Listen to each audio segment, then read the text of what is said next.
आइए स्टार्ट करते हैं अपने। आज जो मैं स्टार्ट करने जा रहा हूं वो एक इनोवेशन है।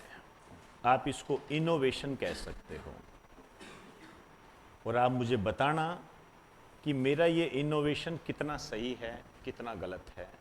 मुझे तो देखिए सही लगा, इसलिए मैं तो इसको स्टार्ट कर रहा हूँ, लेकिन आपको भी होना चाहिए कि हम पढ़ क्या रहे हैं, क्या कर रहे हैं। मैं ये करने जा रहा हूँ कि जो भी हमारे पेपर होते हैं, ठीक है ना, जैसे अभी सीईटी का पेपर हुआ या अन्य कोई भी पेपर हुए, इन पेपर में से वो क्वेश्चन जो हमारे नोट्स में नहीं है या जो विविध प्रकार के क्वेश्चन, जैसे बोलते हैं ना, अरे यार ये कब हुआ था, रे ये कहाँ से आ गया, ये होता है कई बार। होता क्या है, क्योंकि अखबार है। अब अखबार इस दृष्टि से तो बनता नहीं कि भाई बच्चों को तैयारी करवानी है, वो तो अपने हिसाब से न्यूज छापता है। और आपके लिए वो चीज़ें कितनी इंपॉर्टेंट है, ये अखबार वाले के लिए मान्य नहीं रहती। इस कारण से वो कई बार क्या है, एक छोटी सी खबर के रूप में आ जाता है और पता लगा वही हमारे लिए क्वेश्चन बन गया। ऐसी कई चीज़ें हमारे सामने आई। इन पेपर्स का जब मैंने अध्ययन किया, अभी जो आपके सीईटी के पेपर हुए, स्टेनो का पेपर हुआ, तो बहुत सारे बेहतरीन क्वेश्चन हमारे सामने आए। उनको हम इंक्लूड करके, फुलफिल करके अपने नोट्स को बड़ा ताकतवर बना सकते हैं, और उसी की शुरुआत करने जा रहा हूं। तो मैं दो क्वेश्चन की बात करूंगा। अब क्वेश्चन क्या है उस पर मैं ओरली आपको बता दूंगा। मैं डायरेक्ट क्वेश्चन पे नहीं जा रहा, मैं उसको एक टॉपिक के रूप में ले रहा हूं। जैसे मैंने इस टॉपिक को नाम दिया है कुश। कुश ये साइंस से संबंधित टॉपिक है, ये विज्ञान से संबंधित टॉपिक है ये कुश। अब कुश क्या है? कुश क्या है? एक नशीली दवा है। नशीली दवा जो मनुष्य की हड्डियों से बनती है, बोन। आप सोचिए, मनुष्य की हड्डियों से बनने वाली दवा है और नशीली दवा है। क्लियर? अब ये नशीली दवा जो इस्तेमाल होती है, युवा वर्ग करता है। एक देश है, अफ्रीकन कंट्री है, सिएरा लियोन। अब हो सकता है कईयों ने नाम ही नहीं सुना हो, लेकिन मैंने वर्ल्ड ज्योग्राफी में ये करवाया हुआ है। लेकिन अब इसका सारा पोर्शन आपके लिए इंपॉर्टेंट हो गया है, पहले नहीं था। पहले तो आप इसको सनी लियोनी के नाम से छोड़ सकते थे, लेकिन अब नहीं छोड़ सकते। अब ये महत्वपूर्ण बन गया। ये जो नशीली दवा है, वहां के युवा इतने इस्तेमाल कर रहे हैं कि वो नशे में इतने हो गए, इतने खो गए कि जो पुरानी कब्र बनी हुई थी, उन कब्रों को खोदकर हड्डियां निकाल रहे हैं और उससे दिए बना रहे हैं। आप सोचिए, समझ गए होंगे मेरी बात को। तो इससे बचने के लिए अप्रैल 2024 में सिएरा लियोन नामक देश ने आपातकाल लगाया, इमरजेंसी घोषित कर दी। और आपके एग्जामिनर ने सीईटी के एग्जाम में ये क्वेश्चन पूछ लिया कि अप्रैल 2024 में सिएरा लियोन नामक देश ने निम्न में से किसके कारण आपातकाल लगाया था? तो नशीली दवाओं के प्रकोप के कारण ये लगाया था, उस पर प्रतिबंध के लिए ये किया था। तो इसमें लिख दीजिए, लिखिए, इस दवा के बढ़ते प्रभाव के कारण, इस दवा के बढ़ते प्रभाव के कारण अप्रैल 2024 में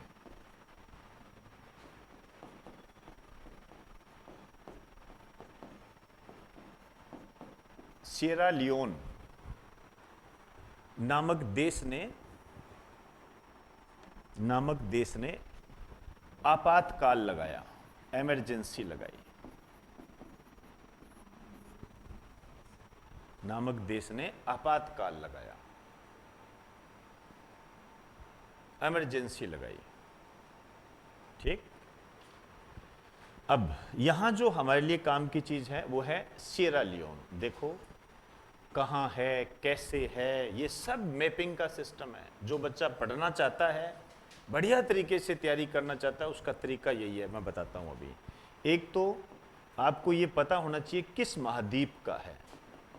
तो वैसे तो अफ्रीका का है, मैं जानबूझकर पश्चिमी अफ्रीका लिख रहा हूं ताकि आपको स्थिति क्लियर हो जाए। पश्चिमी अफ्रीका, पश्चिमी अफ्रीका है। इसकी जो राजधानी है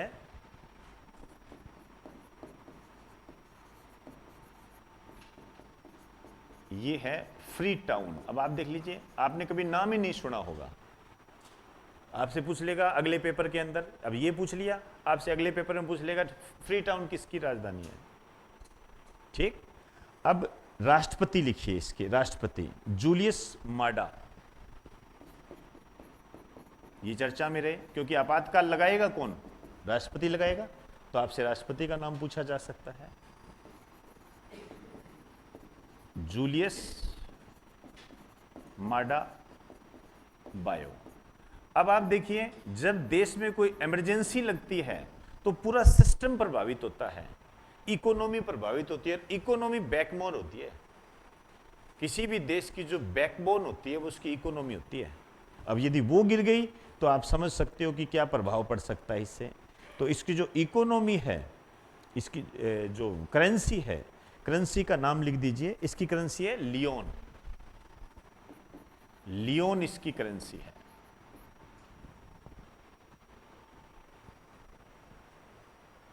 चले, अब देखो ये इतना सा हमने कर लिया। नशीली दवा कौन सी है? अभी हाल ही में अफ्रीकी देशों में कुछ नाम चर्चा में रहा, ये कुछ क्या है? क्योंकि आपातकाल लगा है, क्वेश्चन आए हुए हैं आपके सामने है, सारी चीजें कोई छोटी बात तो कर नहीं रहे। जो क्वेश्चन आ गया तो अब इसमें तो ये कहने की जरूरत ही नहीं है कि इंपॉर्टेंट है या नहीं, वो तो ऑब्वियसली बात है, कॉमन सेंस है ये तो। भाई इसमें आया है, अभी मैं एक और बताऊंगा आपको। अब देखिए, जो सिएरा लियोन है ये अब आपका होमवर्क है। जो बच्चा इस तरीके से पढ़ेगा, मेरे हिसाब से उसको कभी कोई दिक्कत आएगी नहीं। आगे आपकी मर्जी है, मैं सिर्फ बताने वाला हूं।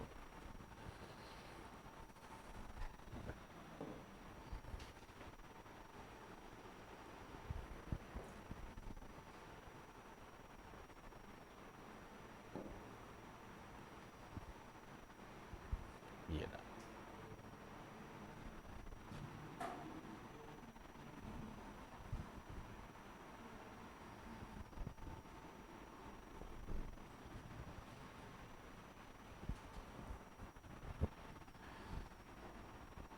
अब आप देखिए, जब मैंने कहा पश्चिमी अफ्रीका, तो आपको ये जानकारी होनी चाहिए कि सिएरा लियोन कहाँ है।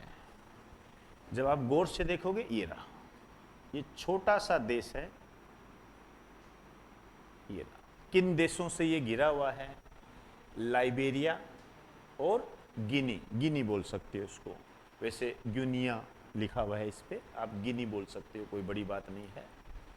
ये देश है, दो देशों की सीमाएं इसको स्पर्श करती है, गिनी और लाइबेरिया। तो एक पॉइंट यहीं क्लियर हो गया। फिर भी सीमाएं वगैरह होती है, अभी जो इंपॉर्टेंट है वर्तमान में वो लेबनान है। लेबनान जो है ना, और इजराइल हो गया, अभी युद्ध का स्थिति चल रही है। आप मेरी बात लिख के रख लो, ये किसी न किसी एग्जाम में आपके जरूर अटकेगा कि निम्न में से कौन सा देश लेबनान की सीमा को स्पर्श करता है, कौन सा नहीं करता है। आप लिख के देख लो। मैं बता चुका हूँ, हैरत भरी निगाहों से मत देखिए, पूरा टॉपिक करवा दिया लेबनान वाला, पूरा टॉपिक विद स्टोरी, कहानी के माध्यम से आपको करवाया था। अभी अखबारों में आप पढ़ रहे हो, लेबनान से सीरिया की तरफ गमन कर गए यात्री। तो अब सीरिया की तरफ गया है, तो जब अखबार पढ़ते हैं तो पता लग गया ना सीरिया स्पर्श करता है, तभी तो गए हैं। ठीक है, नहीं तो कूद के तो जाने से रहे। ठीक है, इसके पास भूमध्य सागर है, इजराइल ने भूमध्य सागर की तरफ से हमला करने का विचार किया है। अब पता लग गया कि कौन सा सागर स्पर्श करता है, तो भूमध्य सागर। अखबार पढ़ने का सबसे बड़ा फायदा ये होता है। अब इसमें हम जो देखेंगे तो आपको ये पता होना चाहिए ये कौन सा महासागर है। ये जो है अटलांटिक महासागर है। ज्योग्राफिकल तैयारी ऐसी ही होती है, ध्यान रखना। अब ये सब काम आपको क्या है, घर पे जाके करना है।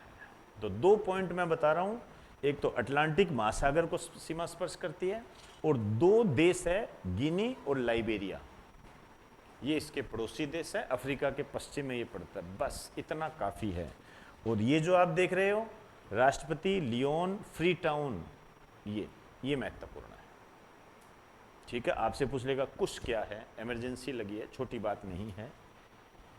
एक क्वेश्चन मैंने देखा कि वर्षा जल, बारिश के पानी को संरक्षित करने वाला, मतलब अनिवार्य है, बारिश के पानी को आपने बचाना ही पड़ेगा, अनिवार्य है। एक तो होता है अभी बचाइए, एक होता है अनिवार्य, करना पड़ेगा आपको। ऐसा करने वाला पहला राज्य है तमिलनाडु। अभी सीटी में आया था, मैं अभी थोड़ी देर पहले देख रहा था उस क्वेश्चंस को, तो मैंने एक चीज देखी, यूपीपीसीएस में भी आया हुआ है क्वेश्चन। और अपने जो फॉलो करते हैं ना चीज़ों को, आपको जो एग्जाम में शनिवार को जो पेपर होते हैं, इसमें यूपीपीसीएस, एमपीपीसीएस, झारखंड की पीसीएस, उत्तराखंड, वो सारे क्वेश्चन जो बेस्ड होते हैं सब डाले जाते हैं। तो नई लाइन से मैं दूसरे टॉपिक की तरफ चल रहा हूं, आ जाइए आप। इसमें लिखिए वर्षा जल का छतों पर संचयन, संचयन मतलब स्टोर, संचयन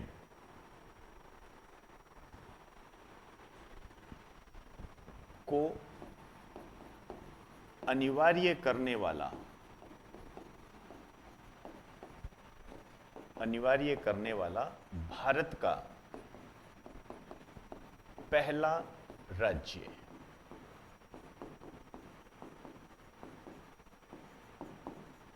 ये तमिलनाडु है, ये तमिलनाडु है।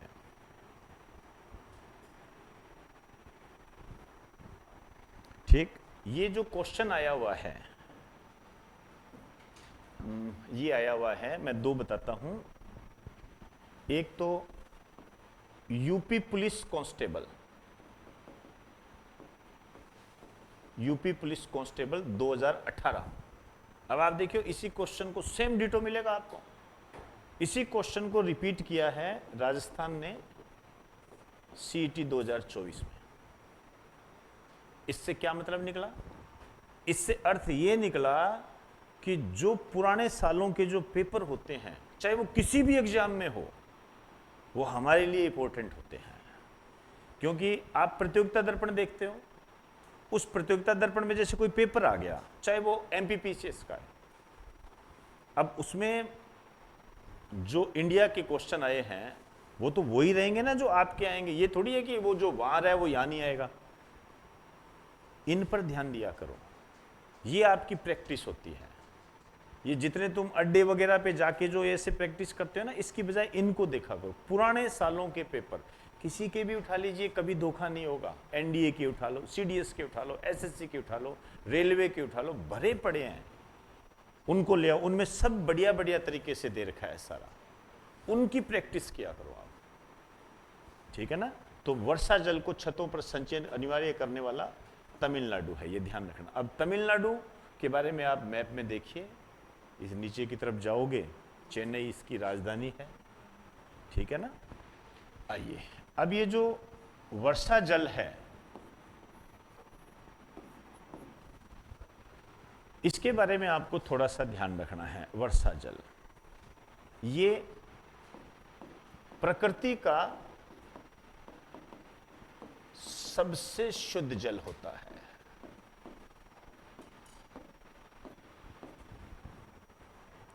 प्रकृति का सबसे शुद्ध जल होता है, सबसे शुद्ध, pure water in the nature, सबसे शुद्ध जल होता है। लेकिन एक क्वेश्चन आया, क्वेश्चन क्या है? जल का शुद्धतम रूप है, प्योरेस्ट फॉर्म ऑफ वाटर, जल का शुद्धतम रूप है। उसमें ऑप्शन दे दिया आसूत जल, ठीक है ना, इसको बोलते हैं डिस्टिल वाटर, और बी दे दिया वर्षा का जल। मैं दो ही बता रहा हूं, रेन वाटर। तीसरा कोई और ऑप्शन था, चौथा कोई और ऑप्शन था, हम उस पर नहीं जा रहे हैं, वो नहीं है इसके आंसर। इन दोनों में से एक है। बताओ बेटा क्या होगा इसका? वर्षा का जल। अब देखिए यहां आपका ये क्वेश्चन गलत हो गया। इसका आंसर है आसूत जल, डिस्टिल वाटर। ये चीजें पकड़नी है आपने। और सभी का आंसर जहां तक मैं जानता हूं, जो बच्चे बायोलॉजी की क्लास ले चुके हैं उनके लिए तो नॉर्मल है, क्योंकि वहां मैं ये बताता हूं। लेकिन जो नए हैं उनके लिए नया है ये। देखिए दोनों ऑप्शन आ जाए तो आसूत जल होगा। डिस्टिल वाटर क्या होता है? पानी को गर्म करते हैं, भाप जो होती है उसको ठंडा करते हैं, उससे जो पानी बनता है उसको हम डिस्टिल वाटर कहते हैं। लेबोरेटरी में इस्तेमाल होता है इसका। मतलब ये जो है ये पानी का कौन सा रूप है? ये पानी या जल का कृत्रिम रूप है। कृत्रिम रूप का मतलब क्या हो गया? आर्टिफिशियल। ये क्या हो गया? ये पानी का क्या है? प्राकृतिक रूप है, नेचुरल फॉर्म है ये पानी का प्राकृतिक रूप है। ठीक है। अब इन दोनों में से शुद्धता की बात करोगे तो ये पहले नंबर पर शुद्ध आएगा। और वैसे देखिए यहां क्या पूछा है? प्रकृति का सबसे शुद्ध जल कौन सा है? प्रकृति मतलब ये तो वर्षा का जल है। ज्यादातर क्वेश्चन यही आता है, इसी कारण से आप सब बोल देते हो सर वर्षा का जल। लेकिन ये क्वेश्चन भी आया हुआ है। तो यहां फिर जब डिस्टिल वाटर दे देगा तो डिस्टिल वाटर इसका आंसर होगा। समझे मेरी बात को कुछ? तो ऐसे और भी कई क्वेश्चन है। इसकी शुरुआत हमने कर दी है और इसको अब स्टार्ट रखेंगे, क्योंकि किसी न किसी एग्जाम में हमारे लिए कोई ना कोई वो मिल ही जाएगा। और आपको जो मिले मेरे को जरूर बताना। बढ़िया वाला क्वेश्चन, एक केमिस्ट्री के संबंध में क्वेश्चन आया है, सीईटी के अंदर आया था, उसकी कल चर्चा करूंगा। क्लियर? चलिए जी, धन्यवाद।